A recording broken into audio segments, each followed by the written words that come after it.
Lorsque vous arrivez aux Philippines, à Manille, vous pouvez facilement être intimidé par son trafic qui est l'un des plus denses dans le monde. Du mythique jeepney en passant par le Grab, le tricycle ou encore les Move-it, essayons de visiter ensemble ces différents moyens de transport que les Philippins utilisent au quotidien, dont les prix et les inconvénients ainsi que les avantages diffèrent d'un mode à un autre.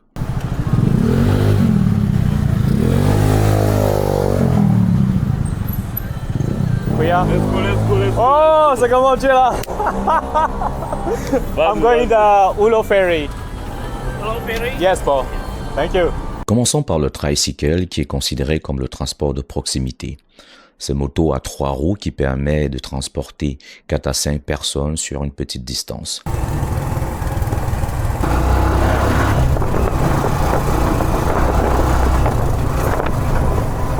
Il est très bruyant, ça secoue, mais il est véritablement très pratique. Il permet ainsi parfois de sortir d'un subdivision et de se rendre sur une ruelle principale qui vous permettra d'emprunter un autre moyen de transport.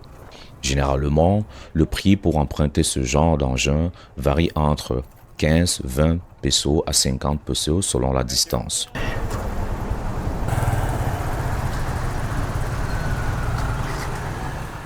L'un des modes de transport et l'un des secrets les mieux gardés aux Philippines, c'est bien celui de Pasig River Ferry.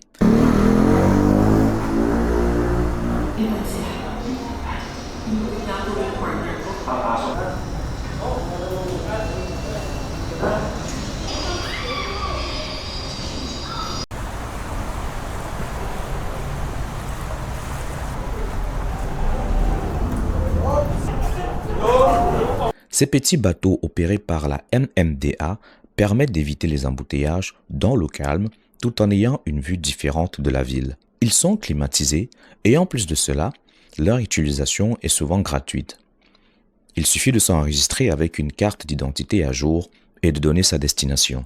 Les seuls inconvénients à l'utilisation de ces modes de transport, ce sont leurs horaires et les fréquences qui sont parfois imprévisibles.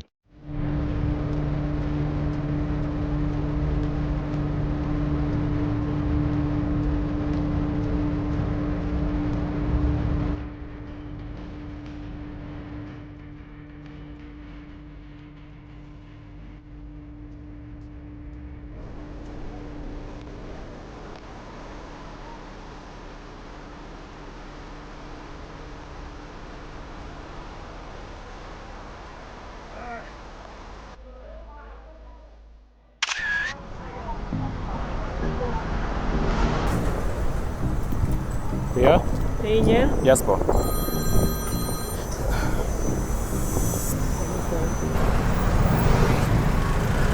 Aux Philippines et à Manille, plusieurs compagnies de mototaxis opèrent dans le domaine des transports.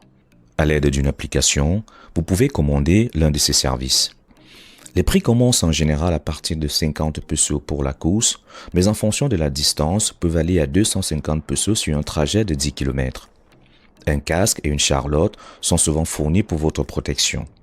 Que ce soit dans Angkas, Move-it, Express ou Joyride, c'est l'une des solutions les plus pratiques pour traverser la ville en heure de pointe ou de trafic. Toutefois, vous devez vous assurer que le climat vous permette d'effectuer ce voyage, car il peut arriver qu'il se mette à pleuvoir, même si un par-dessus vous est offert, que vous preniez quand même la pluie. Aussi, si vous êtes allergique à la chaleur, je ne vous conseille pas d'emprunter ce moyen de transport quand il fait très chaud.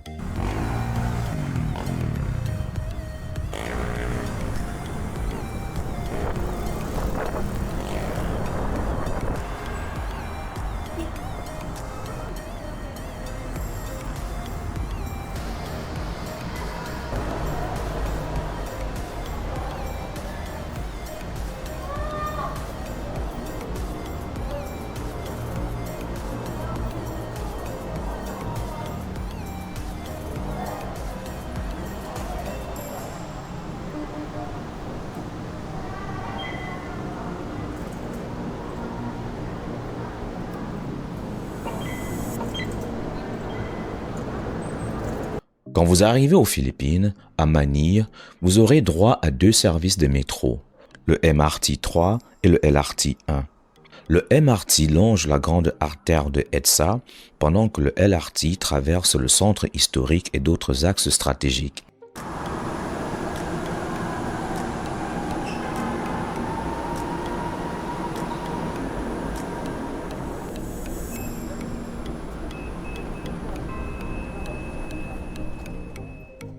Avec le MRT, vous pouvez partir de Cubao, traverser par Boni au Guadeloupe, puis Ayala jusqu'à Pasay. Il y a une connexion qui vous permet de descendre du MRT et d'emprunter le LRT si vous voulez par exemple vous rendre dans la ville de Manila par Taft Avenue. Ce qu'il faut savoir avec le MRT, c'est que quand vous arrivez, vous allez payer votre entrée. Une carte vous sera offerte ou vous pouvez prendre un abonnement et avoir une carte que vous utiliserez chaque fois juste en la rechargeant. Je l'ai essayé et j'ai été très surpris par le prix des transports. Par exemple, de Guadeloupe jusqu'à Ayala, j'avais payé 6 pesos. De Boni jusqu'à Ayala, j'avais payé 8 pesos seulement. Mais il faut faire très attention car pendant les heures de pointe, les wagons sont tellement pleins. L'une des choses que vous devez également savoir avec les transports par métro aux Philippines, c'est que les hommes et les femmes ne partagent pas les mêmes wagons. Alors lorsque vous attendrez votre métro, faites très bien attention de choisir une ligne qui correspond à celle des hommes pour ne pas vous retrouver embarrassé.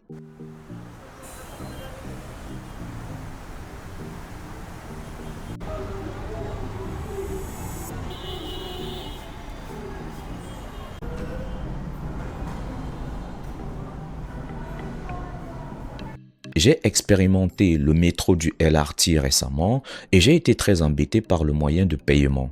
En effet, le paiement se fait de manière automatique sur un écran digital. Vous devez choisir votre destination et payer le prix qui s'affiche. Mais parfois, l'application exige que vous donniez le montant exact. Parfois, vous ne savez pas pourquoi même en mettant de l'argent, l'application ne réagit pas. Mais au final, c'est une solution de transport très pratique. Le LRT est propre. Il va très vite, mais c'est comme avec le MRT, aux heures de pointe, c'est très plein. Alors faites quand même très attention à vos effets personnels car il peut avoir des pickpockets.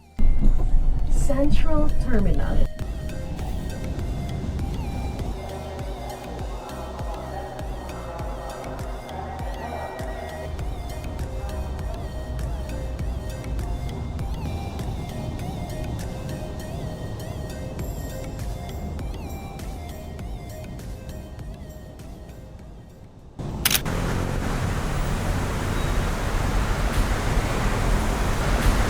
Sur l'axe de EDSA, vous avez la société de transport de bus qui s'appelle le EDSA Carousel.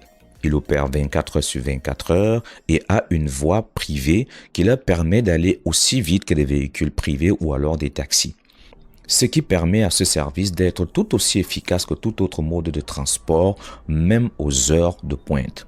Vous payerez en moyenne entre 15 et 50 pesos selon la distance. 15. 15. No barya. Voilà. Sorry, first time. Next time, no barya. 85. Salamat po. Thank you. Taft Avenue. Yeah. Thank you po.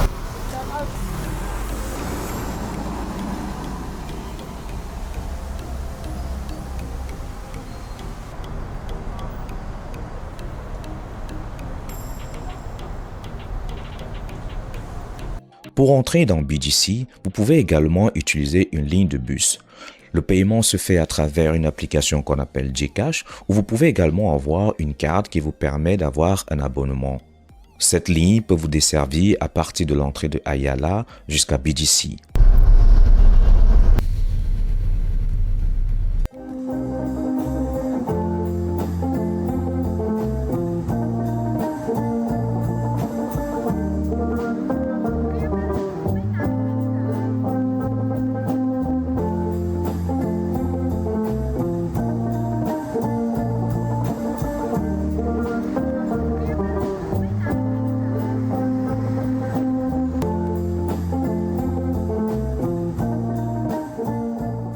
Parlons des UV.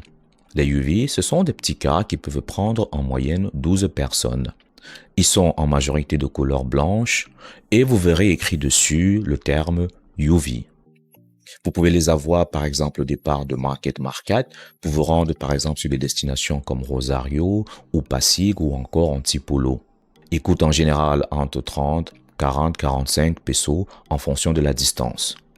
Ils sont climatisés, ce qui en principe rend également le voyage très agréable et moins ennuyeux. On ne peut pas parler des transports aux Philippines sans évoquer l'emblème national qui est le jeepney. Ce vestige de la Seconde Guerre mondiale inspiré des jeeps militaires américains. Le jeepney est certainement le moyen de transport le plus utilisé à Manille et aux Philippines. C'est le roi absolu de la route et le prix est le plus économique, de 13 à 15 pesos au kilomètre. Bien qu'il soit le véhicule le plus bruyant, c'est un incontournable dans le domaine des transports à Manille.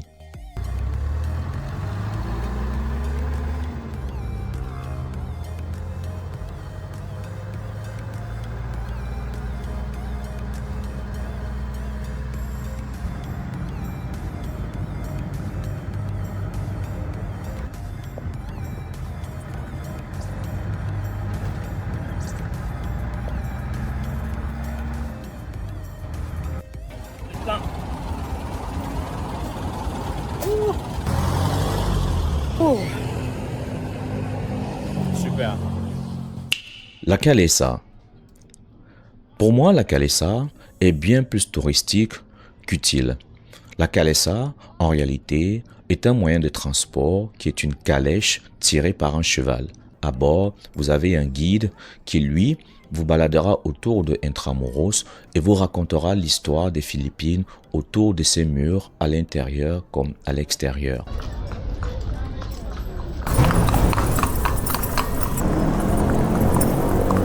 And also, the founder of Intramuros, Conquistador Miguel Lopez de Legazpi, was Casa Minsaus.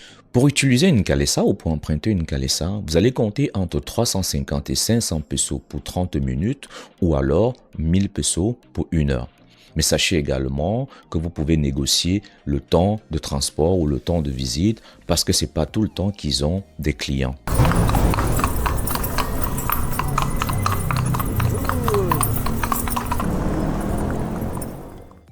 Lorsque vous arrivez aux Philippines, vous avez la possibilité de télécharger dans votre téléphone des applications qui vous permettent de choisir des modes de transport par véhicule. Vous aurez ainsi le Grab, le Joyride, InDrive pour ceux qui sont les plus connus. Ces modes de transport sont toujours climatisés et vous pouvez les tracer à partir de votre téléphone. Ils vous amèneront d'un point A à un point B avec un chauffeur qui parfois peut vous faire la causette ou pas si vous le voulez.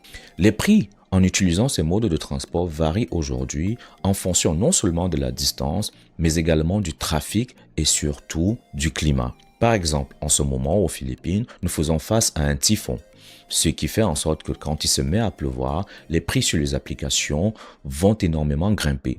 Je prends un exemple, sur une destination de 1 km ou 1 km 3 qui est généralement tarifée à 150 pesos, vous pouvez facilement vous retrouver à 400 pesos. Alors si vous êtes pressé, vous allez devoir débourser dans votre portefeuille. Mais c'est l'un des modes de transport que je conseille le plus si vous voulez vous assurer votre sécurité.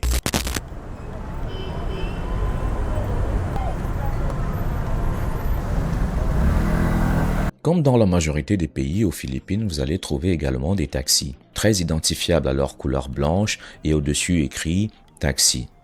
Si vous êtes un étranger et que vous arrivez aux Philippines, je vous conseille de quand même faire très attention lorsque vous stoppez un taxi. On nous a reporté plusieurs fois des situations dans lesquelles des touristes avaient été escroqués ou dévalisés par des taximans.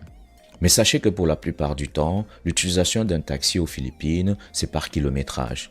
Faites donc très attention lorsque vous empruntez un taxi, ayez avec vous votre map, soyez certain de votre destination et à partir de votre map, contrôlez votre trajet. Alors, ayez toujours de l'internet sur votre téléphone. Nous sommes rendus à la fin de cette vidéo qui consistait à vous présenter de manière brève les différents types de transports qu'il y a aux Philippines, les coûts ainsi que les inconvénients et les avantages. J'espère que vous aurez apprécié cette vidéo et qu'aujourd'hui, vous pouvez avoir une idée des différents types de transports qu'il y a aux Philippines et comment est-ce que vous pouvez faire pour les emprunter. N'hésitez pas à me mettre un like, à partager et surtout à souscrire si cela n'est pas encore fait. C'était Daniel. À la prochaine.